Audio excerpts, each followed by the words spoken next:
Good morning mga Lodi. Gusto ko lang share sa inyo ang isang magandang project na naman. Ito ay yung Mars Ecosystem Token. Isa silang decentralized na application at nag-offer sila ng staking. Okay, visit natin tong website nila. So, i-connect mo lang yung wallet mo. Ngayon, punta ka dito sa farm. Nag-stake ako sa kanila for 2 days ng cake at saka BNB. Mga around 60,000 yung stake ko. So, 30,000 worth of cake at 30,000 worth of PNB. For 2 days, inilagay ko siya dito sa Mars Ecosystem. Tapos, ang lumabas is $24.31. Yun yung reward ko. Ito ay galing sa Pancake Swap. Hindi ko sila pinagsama dito sa Mars. Dun sa Pancake Swap ko sila pinagsama. So, pwede yun. Punta ka sa Pancake Swap. Pagsamahin mo yung token na gusto mo katulad ng cake at sa BNB. Once na pinagsama mo sila, wag mo silang i-stake dun sa Pancake Swap kasi ang bigayan dun mababa, nasa 43% lang. Pero dito sa Mars, nasa 390%. So, naglagay ka dito,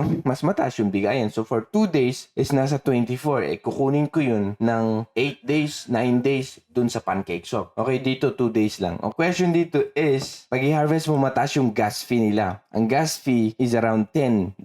Kaya, hindi ko alam kung congested yung market or mataas lang talaga kasi galing siya sa decentralized exchange. Pero alam ko, bababa yung fee if dito ka nagsama ng token. Katulad nito, dito ka sa Mars Swap mismo. So, punta ka dito sa liquidity. Mag-create ka ng liquidity. So, pagsamahin mo yung BNB at saka yung Mars, XMS, tapos BNB. So, pagsamahin mo sila, so ang ilalagay mo, dapat meron kang balance sa dalawang to. So, siguro, pag 500, ganyan. Tapos, i-okay mo na siya. So, 500 na XMS, sigurado ding 500. 500 na XMS ang paglalagay mo dito, ang worth ng sa BNB is 0.99 din siya. Okay, so, pagsamahin mo, make sure lang na meron kang BNB balance na worth mga $600 at XMS na mga around $500 plus para mapagsama mo sila. Once na nagsama yan, click mo yan kasi insufficient, walang karga yung wallet ko. So, ganun lang. Once na pinagsama mo, add liquidity, confirm mo lang. Ang mangyayari yun, magpapakita siya dito, babalik ka sa farm, tapos dito ka na, details. Enable mo na siya. Once na enable mo yan, magpapakita yung balance mo. Yes, pag enable mo,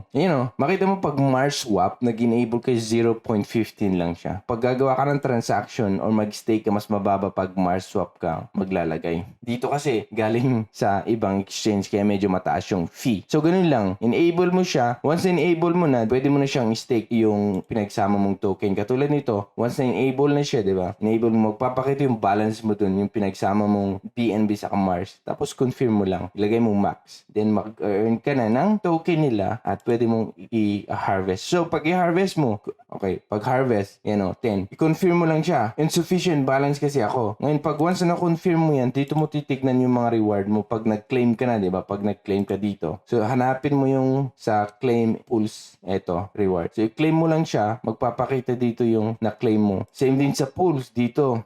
Nag-earn ako ng $2 for 2 days sa 3 cake lang nilagay ko. At pag i-claim mo yun, pupunta ka lang dito sa farms and pools. Dito mo i-claim yung mga reward mo. So, ganun lang guys. Ang gagawin mo pag gusto mong subukan itong Mars Ecosystem. Parang maganda naman, mataas yung bigayan nila, okay? So, pinakita ko sa inyo bakit nasa $1.27 pa lang siya kasi nga, pag tignan mo yung holders is nagsisimula pa lang, nasa 18K pa lang yung holders. Okay, ng Mars Ecosystem, ito. Pupunta ka naman sa Pancake Swap para i-compare natin. Pancake Swap, ang holders nito is around,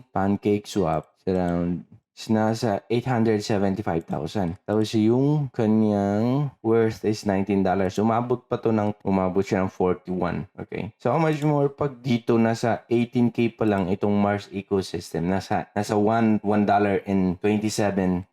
So, pag mas mauna kapag dumadami yung addresses or yung mga nag-stake dito, tataas yung value ng coin. Kung gusto nyo subukan, mas maganda guys. At recommended ko na itatry ko to. Inantay ko lang na bababa yung konti yung value ng XMS saka magsama akong BNB. Pagsamahin ko sila dito sa Mars Swap. So guys, yan lang ang gusto kong i-share sa inyo. Isang magandang project na naman to na alam ko magtatagal katulad ng Pancake Swap. Nagsisimula pa lang sila. Ganun kasi kataas yung bigayan nila kasi gusto lang mag-gain ng trust sa mga tao. So, yung APR nito is 392%.